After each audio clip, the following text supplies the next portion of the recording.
काय झालंय ते नेमकं मला माहित नाही, पण मला याची कल्पना होती की त्याची सुपारी देण्यात आलेली आहे. कारण तो मला वारंवार ही गोष्ट बोलायचा, माझा भाऊ अमोल खोतकर, की मला काही झालं, मी जर बाय चान्स आलो नाही घरी तर समजायचं की मला एका माणसाने मारून टाकलं. तो खूप श्रीमंत माणूस आहे, तो मला कधीही मारून टाकू शकतो, माझी सुपारी देण्यात आलेली. एवढंच त्यांनी मला सांगितलं होतं फक्त. बाकीचं मला काही माहीत नाही, कोण आहे, काय आहे, कसं आहे माहीत नाही. आज सकाळी माझ्या घरामध्ये जवळपास 5-5:30च्या दरम्यान 25 ते 30 पोलीसवाले घरात घुसले. मध्ये गेले, पूर्ण घरातलं एक ना एक चिंदी त्यांनी खाली काढून फेकली. सगळं बघितलं, घरामध्ये त्यांना काही भेटलेलं नाहीये. घरात सगळं तपास करून सगळं करून घराच्या बाहेर पडताना मी त्यांना फक्त एवढंच विचारलं की ठीक आहे, कुठे आहे म्हटलं, अमोल खोतकर कुठे आहे, तुम्ही त्याला पकडलं ना, कुठे आहे अमोल खोतकर. तो म्हणजे थोडंसं इथे लागलं, त्याला खरचटलं, गोळी अशी लागून टच होऊन चाले गेली. तो अपघात विभागात आहे, थोडंसं नॉर्मल सिरियस आहे, तुम्ही थोडं थांब, आम्ही तुम्हाला सांगतो नंतर. म्हटलं ठीक आहे. आम्ही थोडं थांबलो, आम्ही निमंत झालो की त्याला बाबा ठीक आहे, ॲडमिट आहे, आम्ही येऊन जाऊ. आम्ही आत्ता 1-2 तास 3 तास झाले जवळपास. मी आले, पूर्ण अपघात विभाग बघितला, सगळी पूर्ण जेवढं आहे हॉस्पिटल तेवढं सगळं चेक केलं. मला काही तो दिसला नाही. मी नर्सला विचारलं, त्यांनी मला इकडे पाठवलं. तो मरून पडलेला आहे, त्याला सकाळी ऑन स्पॉट जागेवर 5-6 गोळ्या मारून टाकलंय. पूर्ण हे उधळलं, इथं गोळ्या मारलेल्या आहे, पूर्ण शर्ट फाटून पूर्ण रक्ताचे थारोळे जमले, डोळ्यातून रक्त, नाकातून तोंडातून रक्त. एवढी काय खुन्नस होती या पोलिसांची.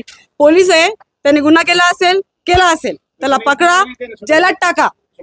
शासन आहे, न्याय आहे, न्यायाधीश आहे, त्याला शिक्षा देतील. तुम्ही कोण त्याला शिक्षा देणार आहे? तुम्ही त्याला पकडा, एन्काउंटर करायचंय, पकडायचंय. पळत होता, पायावर गोळी मारतात पळणाराला, छातीवर, पाठीवर, दंडात नाही मारत.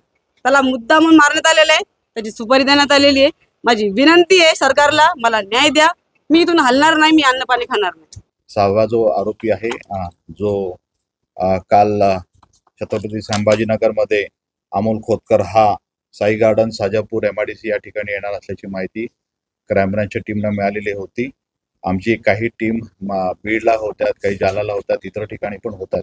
त्याचबरोबर ही एक टीम जी होती त्याला माहिती मिळाल्यानंतर आमचे रवी दत्तात्रय गच्चे API, त्याचबरोबर त्यांचे कर्मचारी त्या ठिकाणी गेलेले होते. आरोपींनी त्या ठिकाणी आल्यानंतर गाडीला आमचे अधिकारी कर्मचारी त्या ठिकाणी गेल्यानंतर ते कुठल्याही प्रकारे सरेंडर झाले नाही, परंतु आमच्या अंमलदारांच्या अंगावर त्यांनी गाडी घातलेली होती. त्या अनुषंगाने त्यांनी फायर पण केलेला होता. आमच्या अधिकाऱ्यांनी उत्तरादाखल दिलेल्या फायरिंगमध्ये जो आरोपी आहे, ज्याचं पूर्वीचं गुन्हेगार रेकॉर्ड आहे, अमोल खोतकर, हा जखमी झाला. त्याच्या उजव्या दंडावरती मागच्या बाजूला ती गोळी लागलेली होती गाडीत असताना. त्याच्याबरोबरती त्याची गर्लफ्रेंड पण होती, आफिसा उर्फ खुशी नावाची, ती पण गाडीत मागच्या बाजूला बसलेली होती.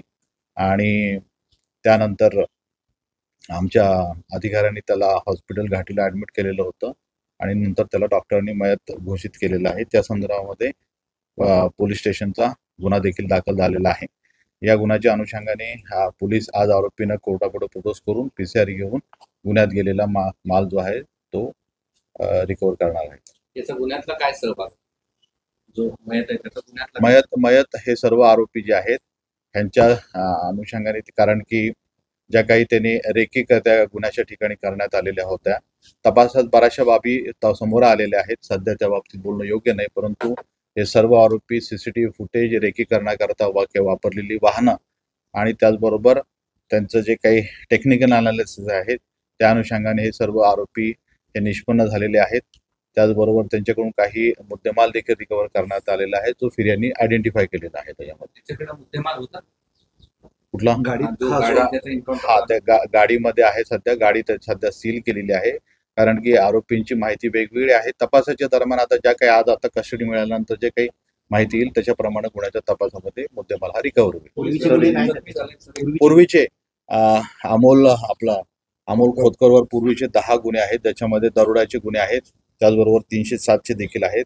गंगणेवरती देखील जवळपास 11 गुन्हे आहेत, कारण की गंगणे हा मूळचा अंबेजोगाईचा आहे. त्याचे सगळे गुन्हे अंबेजोगाईचे आहेत. त्याच्यावरती मकोकाचे पण गुन्हे आहेत आणि दरोड्याचे देखील गुन्हे आहेत.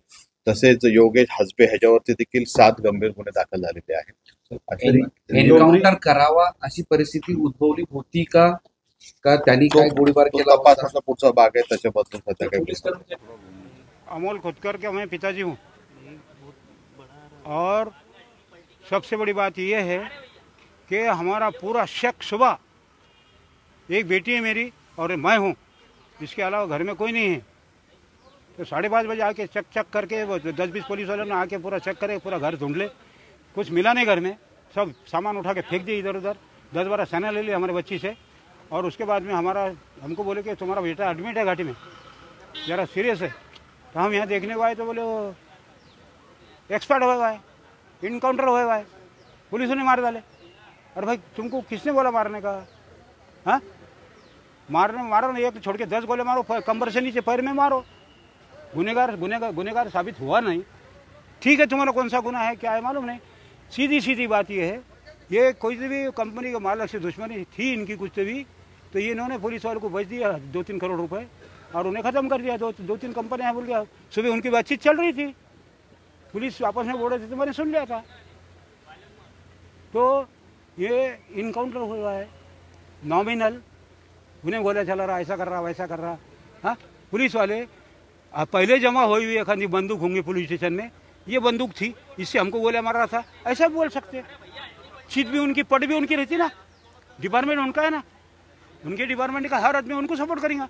तुमको भी नहीं करता, मेरे को भी नहीं करता, किसको नहीं करता। ये सिर्फ आवाज़ उठाएगा तो ये उठाएगा मीडिया, दूसरा नहीं उठाता। तो मैं हमारा 100% हमारी बच्ची सुबह से रो के परेशान है। हम जब से देखे, जब से उसको छाती में गोले मारे हुए, 4 मारे के 5 मारे। हमारा इतना कहना है कि वीडियो में उसका पोस्टमार्टम किया जाए ताकि हमको मालूम पड़े 10 गोले मारे कि 5 मारे। नाक में खून है, आंखों में खून है, मुंह में खून है, कान में खून है। उनको बच्चे बीवी शादीशुदा नहीं है, वो शादीशुदा नहीं।